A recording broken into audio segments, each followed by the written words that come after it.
What's the idea? They're terrified of our talk that we just might get the legislative majority in September. And Democrats cry foul after 14 pro-democracy activists arrested in connection with last year's protests. Lawmakers approved multi-billion-dollar relief package to help the economy and save jobs. And Trump turns up the political heat on governors as he tries to end U.S. lockdown as soon as possible.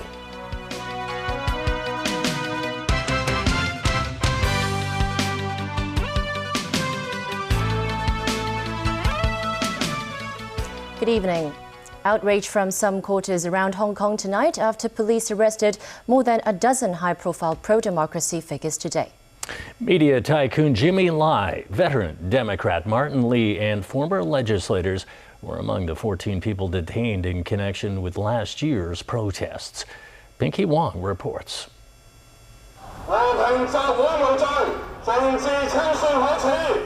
The raids triggered protests from pro-democracy groups outside the Cheung Sha Wan police station, where many of the arrestees were reportedly brought in. They chanted slogans denouncing the government and the police for political repression. Among those detained in the swoop, Democratic Party founder and senior barrister Martin Lee. He was taken to the Central Police District headquarters. Plainclothes officers were seen outside Apple Daily founder Jimmy Lai's home in Ho Man Tin.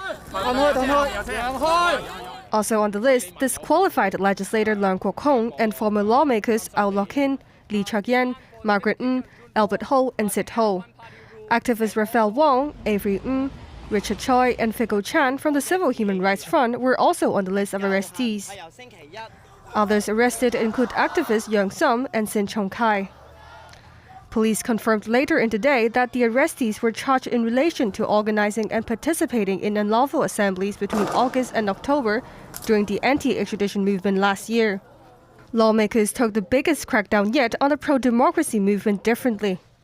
They are playing along a script, obviously written by Beijing. Carrie Lam is trying very hard to introduce reign of terror in Hong Kong. How do you deal with political, or for that matter, democratic activism in Hong Kong? By judicial means, however twisted they are. They'll just try to not just to terrify, but terrorize the opposition. What's the idea? They're terrified of our talk that we just might get the legislative majority in September. And so they are doing whatever they can do to try to silence, to take down the local opposition. But then united we stand. I'm confident that the prosecution made by the police was based on evidence. And whether they will be convicted by the courts will be up to our independent courts to decide on the basis of the law and the facts. So I don't think we should overreact and describe it as some political campaign. Police said 5 of the arrestees will appear at the Eastern Magistracy on May 18th, adding they aren't ruling out making more arrests in future. Pinky Wong, TVB News. Earlier, one of the 14 arrested said the authorities are the ones who should bear the consequences for depriving Hong Kong people of their rights. It should be the DOJ and the police that are the defendant, because they are the one that deprive us of our rights under the basic law. These rights that are promised to us constitutionally on our right to freedom of assembly and freedom right to march. On the August 18th, we are not allowed to march out of Victoria Park. On the October 1st, we are deprived of marching for October 1st. And before that, of course, we have applied for the letter of no objection, but the police denied that. When the police denied that, they deprive us of our right to march, and then after we exercise our right, they arrest us now. So they are the ones that are acting unconstitutionally. Well, coronavirus-related news now. LegCo has approved a package worth more than $137 billion to help businesses and workers impacted by the pandemic. Dong Yao-nie has details. A decisive moment after 2 days of marathon debates over the second round of government relief measures to help Hong Kong cope with the economic fallout of the pandemic. LegCo's Finance Committee finally approved the package worth some $137.5 billion. Today's meeting continued to discuss yesterday's sticking points over various loopholes within the package. Debate in the morning centered around a motion raised by the Pan-Democratic camp to adjourn the discussion until the package is improved. I'm going to now move motion 39 to adjourn the discussion of this item. We shouldn't lightly invoke the power to adjourn the proceedings of the committee. So businesses would close down just because we cannot vote in the morning? The motion was vetoed. Stormy debates also came after a strong statement from the central government's liaison office last night, which stressed that it has the right to supervise Hong Kong's local affairs. So basically, they are saying that they override the basic law. Well, if that's the case, you should just go for one country, one system. Hong Kong is not an independent country. We are under the mainland. Of course, the central government concerns itself with Hong Kong.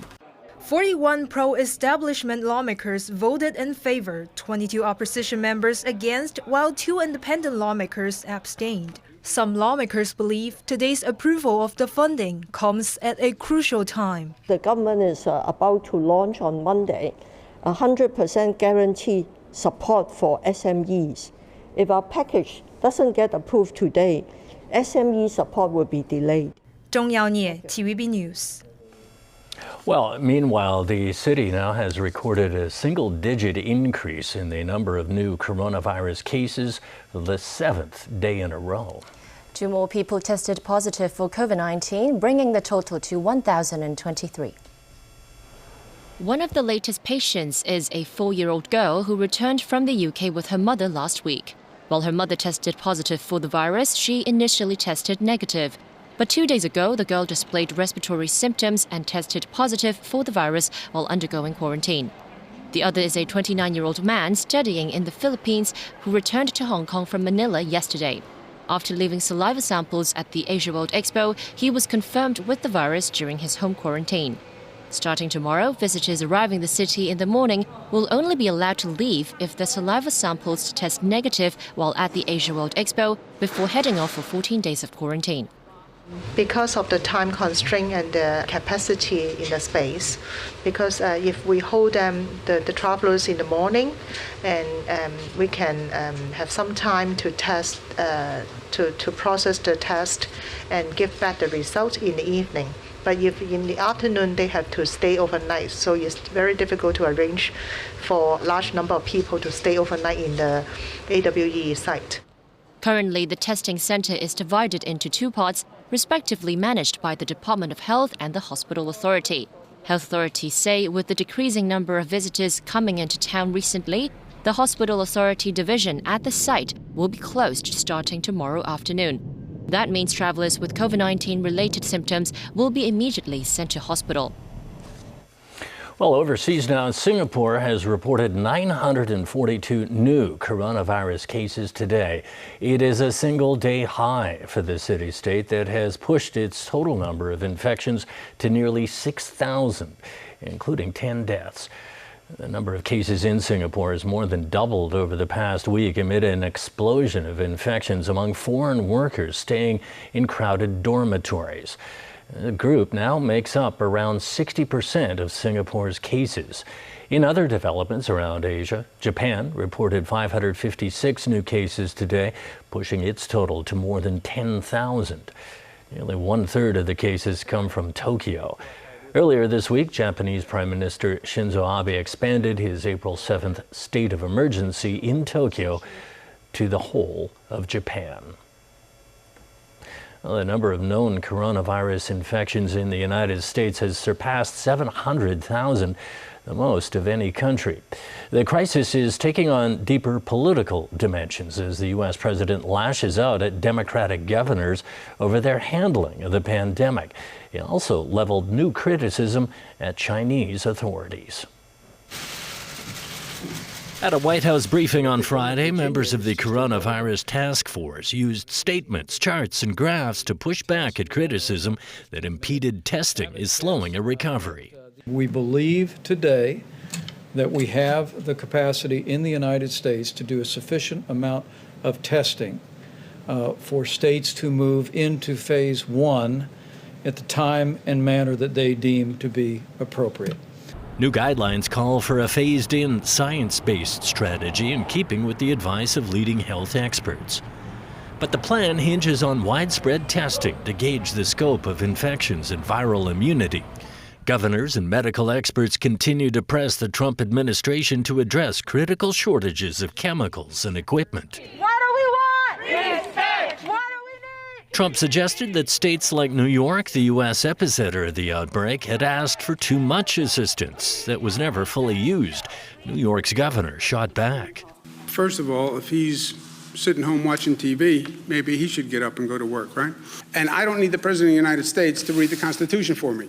Maybe he should have read the Constitution before he said he had the power to open the states. Trump quickly tweeted a reply saying Cuomo should spend less time complaining. Trump also said he's not happy with China, suggesting Beijing is not being transparent about the number of virus-related deaths in the country. We don't have the most in the world deaths. The most in the world has to be China. It's a massive country. It's gone through a tremendous problem with this. China confirmed long-held suspicions on Friday, admitting Wuhan's death toll was 50% higher than reported. While mortality rates continue to climb in the U.S., the rate of hospitalizations and other indicators have been leveling off, a sign that drastic social distancing restrictions imposed in most states are helping.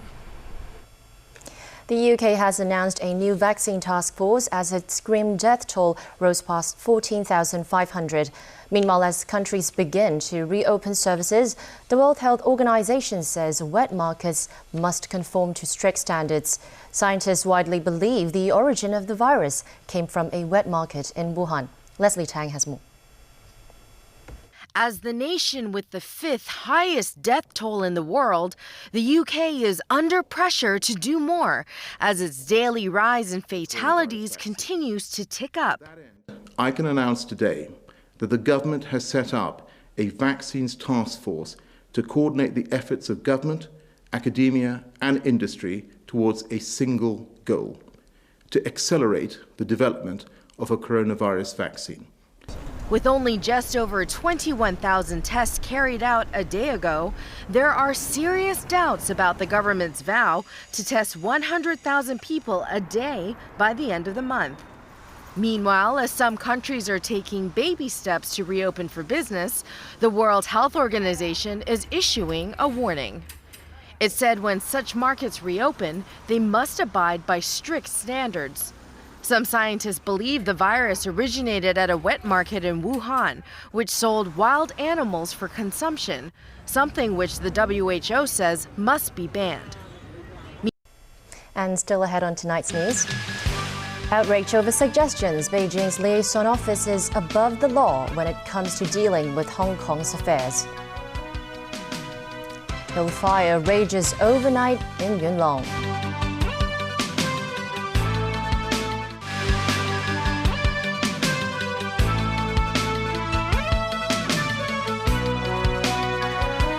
Welcome back to TVB News. The fallout continues over statements made by the liaison office that it and the Hong Kong and Macau Affairs Office are not bound by Article 22 of the Basic Law. Haley Joe reports. It's a very clear allegation of breach of a certain rules, and even the allegation of a particular legislator in committing an offense under the Hong Kong law. I think certainly it is a clear and blatant overstepping of their power. This after the central government's liaison office issued another statement last night saying it is not bound by Article 22 of the Basic Law, which says no department from the mainland may interfere in Hong Kong's affairs. It said the two agencies do not fall under the category of government departments, and moreover, they were specifically authorized to handle Hong Kong affairs. And the liaison office again accused lawmaker Dennis Kwok of violating LegCo rules, saying he may have to foot the bill for the consequences of his malicious behavior, referring to the delay of electing the House Committee chairman. Oh, there will be consequences if you do this and that. This is what this statement is. You will face consequences, and that's a threat. And if that's not an interference, I don't know what is. Han Democrats accused the liaison office of not only breaching the Basic Law, but also infringing on legislators' rights and freedoms. Those provisions apply specifically to occasions when a member feels specifically threatened. You will have noticed from the angry and noisy, boisterous response of our colleagues that they don't feel threatened. So I don't think there is any case for accusing that the two officers have breached the provisions of the LegCo Powers and Privileges Ordinance. Haley Zhou, TVB News. With the Diploma of Secondary Education exams expected to go ahead this coming Friday, the Education Secretary says testing centers are well prepared. But Kevin Yeung says it remains uncertain when schools can resume classes. The schools now are very well prepared for the coming DSE examinations. In terms of the distance between the seats, in terms of all the procedures for cleansing, and also the details arrangement, all the examination centers are all well prepared to provide a very safe environment for our candidates to take the exam. Regarding the school resumption, the normal school resumption, we haven't any firm decision yet. Well, the hospital authority says it may use holiday camps as isolation facilities for patients recovering from COVID-19. The authority's chairman says the facilities must meet 3 criteria: safe for patients, safe for medical staff, and far from residential areas.